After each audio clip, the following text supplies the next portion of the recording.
here is, whoops. Uh-oh. Oh, fuck. There she goes. Fucking cables, dude. I say literally every day that cables are the bane of my existence, and yet here I am buying more cabled things.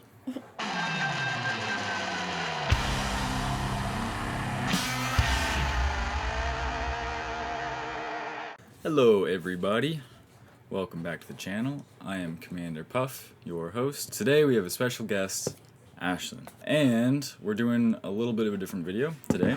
We are unboxing and reviewing this PDP Faceoff wired Pro controller, and we're going to try to do it in the time it takes for Ashlyn to eat her Lara bar. So I've written down some points ahead of time so I don't ramble. Let's go ahead and grab our butter knife. This, of course, is not a butter knife, but it's so dull. That's not too bad. I'm having a tough time trying to open it. Nice. We gotta stall Ashlyn, everybody. So, there's the box. Nice little opening there. And then, okay, yeah, the box is kind of falling apart. Full disclosure, I actually was too excited and I opened this already, but I know that some of y'all really like to watch like the knife go through the tape and everything, so I decided to just tape it back up. But it's in this bag. There's also this little instruction pack thing, right? Fantastic. Open up the little baggie. Is that your first bite? Mm-hmm. Alright. I'm making sure to chew. Nice, good chew. Good chew? Good chew, why not? So here it is. Voila. Na na na na na. Na na na na na. Na na na na na. Let's see if we can shed a little more light on the subject. Ashlyn on the flashlight. Oh.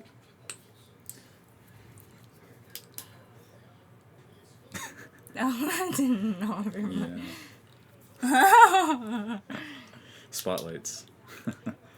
Bum bum bum bum bum bum bum bum bum bum bum bum bum bum bum. There you go. PDP Faceoff controller. So it's called Faceoff because you can do this and take the face off, right? That's what it's named after or named for. Personally, I don't really care unless they have like some special one. Like I almost got the Power A controller with the Pikachu on it because I want Pikachu on my controller. So if they come up with like a face for this that has Pikachu or other characters, then I'll like consider that a plus, but really I don't care. One of the most important things for me that I saw someone else talking about when I was considering buying this is that it's nice for big hands. The Power A controller is kind of, this part like extends and dips and blocks your middle finger from your index finger, and after long periods of playing you can like chafe your middle finger on that little lip there. I guess you could call it a lip. This one doesn't have that, which is nice, and right away putting it in my hands I can feel that. The buttons feel pretty solid. They're nice big buttons, which is nice. I have a PS3 controller here for comparison, and I think they're even bigger than the PS3 controller. This controller is very wide. There's a lot of real estate here, considerably more than the PS3. Hopefully you can kind of see that. I don't have an Xbox controller to compare it to, but one thing that I really like over an Xbox controller is the way that the handles are shaped. With an Xbox controller, it's just like really fat and then tapers, and when my hands are sweaty, if I squeeze it, it'll just slip out of my hand. But these, they go in here, so as you wrap your fingers around, you can actually like grip it, and there's like force applied in the opposite direction so it doesn't just slip out of your hand. So that's a plus. The joysticks are about the same height as a PS3 controller. I don't know how it compares to an Xbox controller because I don't have one, but it's considerably higher than the Joy-Cons. I don't know if you can see that, but which way do I go? Okay. I enjoy that. It's taken a little bit of getting used to. I'm gonna have to play with it for a while, but I think that's gonna be nice. The triggers kind of have this curve to it. You know what I'm saying? Right there. which I think is nice. I think what it's going to ultimately mean is that you don't need to move your fingers very far when you're going to press them, as compared to like a PlayStation controller where like it's a whole different button and it actually bends the other way. I do miss the kind of the subtleties of the, I don't even know what to call it, but like, you know, you can half press. It's a, what's it called? What's the word I'm looking for? Sensitive? Sensitive, yeah, sensitive. It's not just on and off. It's Oh. it varies. I don't know. Like there's degrees of pressing it. I don't know. Someone comment the word. These triggers here, they're just buttons, which isn't my favorite, but that's fine. The D-pad feels nice. I saw a lot of people talking about how like Nintendo has yet to make a controller with a nice D-pad. I think this is fine. I don't really. We'll see how it fares as time goes on, but this feels comfortable. Let's see what else. Curved triggers, yep. Sticks higher than the Joy-Con, yep. It's a wide controller, we talked about that. Shaped handles don't slip out like the Xbox, yep, we talked about that. Okay, so one downside is that the wire is just plugged in automatically. It's built in, right? So Well, you should talk about why you wanted a wired controller first. yeah, oh, true. A lot of people talk about these controllers and they're like, well, it's wired, so that might be a fuck, I'm blanking on words here.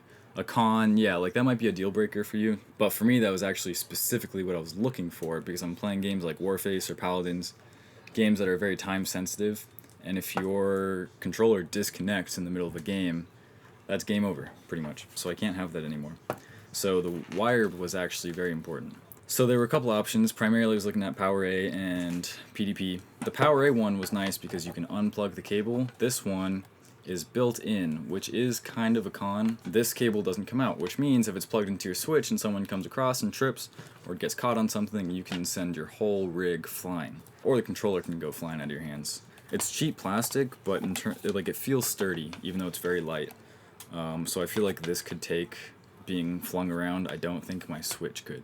Yeah, so that's a potential con, but I've only had it for, well, we'll see. I've only had it for a few days, but so far it's not an issue. Plus, like, look, I'll touch the camera. Like, everything that I use here is arm's length away, so there's not really space for anyone to be running around tripping on this cable, so it's not a concern for me, but that might be a concern for you. How you doing on your lower bar? Nice. We're getting close. We're getting close. All right, last thing. The orientation of the plus and the home and the minus and the capture button are reversed. I'm going to bring this in. Hopefully you can see that. These buttons are switched from the Joy-Cons, which would have the home button on the bottom and the plus button on top. Here we've got the plus button on the bottom and the home button on top, etc., etc. So far they're good. The biggest concern for me is that in reading the reviews online, some people were like, this is a great controller, some people were like, this is a piece of crap, but it seemed like this was the best option for a wired Nintendo Switch controller. The biggest complaint that I saw was that people would say, this broke after 2 weeks, or this broke after 6 months, or this broke after 1 month. This is an unboxing, so I haven't had this for a month, so I can't tell you if that's true or not. I figured if that's like the main thing that I'm seeing 1-star reviews for, then I'm gonna pick up the 1-year warranty. So I got the black one too for Ashlyn. So I've got the same controller now, which would be wonderful. We got the 1-year warranty on both of them because the primary complaint was that they break really quickly. They don't last very long. So if these break within 1 year, I will make another video talking about these and how probably disappointed and frustrated I am. I think one of the reviews I saw, the longest it took for one of them to break was 6 months. So if we can get more than 6 months out of this, I will be not satisfied, but not disappointed. If we can get over a year of play out of this, then I'll be satisfied. If you have one of these, let me know in the comments how long you've had it and your level of satisfaction with it. I'm looking to have some good times with this. I hope Ashlyn is as well. Here is the black PDP Faceoff controller. And here is the blue one. There's also a red one that has a headphone jack right in there. However, I already have decent audio equipment set up that I would prefer more than whatever I could get out of a controller. So I didn't really care too much about that. Really just wanted the cheapest wired Switch controller I could get with good quality. So there you go. I hope that these descriptions and details of the controller help you. I watched a lot of videos talking about these, and some of them were helpful, some of them less so. And some people said some things that were good, and then I would watch another one hoping for them to corroborate, and they would say other things that are good, but they wouldn't repeat the same things that I'd already heard that were good from someone else. So I tried to make a list and include everything that I thought was important in one video. So I hope this helped you, and if you have one of these, let me know how long you've had it for. Oh, and I forgot one thing. This controller has, right here, a turbo button, which apparently on the like description of the product online says rapid fire. It's like a rapid fire button. I was playing Warface, and there's debate about whether or not this button is cheating. I pressed it expecting to just be like brrrr. It doesn't really work that way. I haven't really figured out how it works, to be honest. It kind of just, like, I would reload and then immediately start shooting, but I haven't figured out how. Like, I would press the button sometimes and it wouldn't do anything, and then I would press the button other times and it just wouldn't stop shooting. So I'm going to spend some time figuring out exactly how that works. I'm sure there's probably videos and tutorials. It's kind of cheating. It's kind of not. I mean, that's up to you to decide, It's not really. cheating until you figure out how to use it. Yeah, it's not, exactly. It's not, yeah. So maybe a little bit of a catfish move. But the red one with the headphone jack here does not come with the turbo button, I don't think. I'm pretty sure it's only a function button where you can like map out controls for each button, because there's also 2 buttons on the inside or on the bottom of the headphone jack one, and so you can like map those buttons with the function button. So that's a thing. But yeah, I'm not really sure if this is really a rapid fire button, and if it is, how it would bypass the game mechanics to shoot faster. I'll have to do some research on that. But anyway, I just wanted to make sure I talked about everything about this controller. So thank you very much. I want to remind you all to like and subscribe to the channel for more games and to see what I'll be doing with this controller, and for more games played with Ashlyn. Thanks everybody.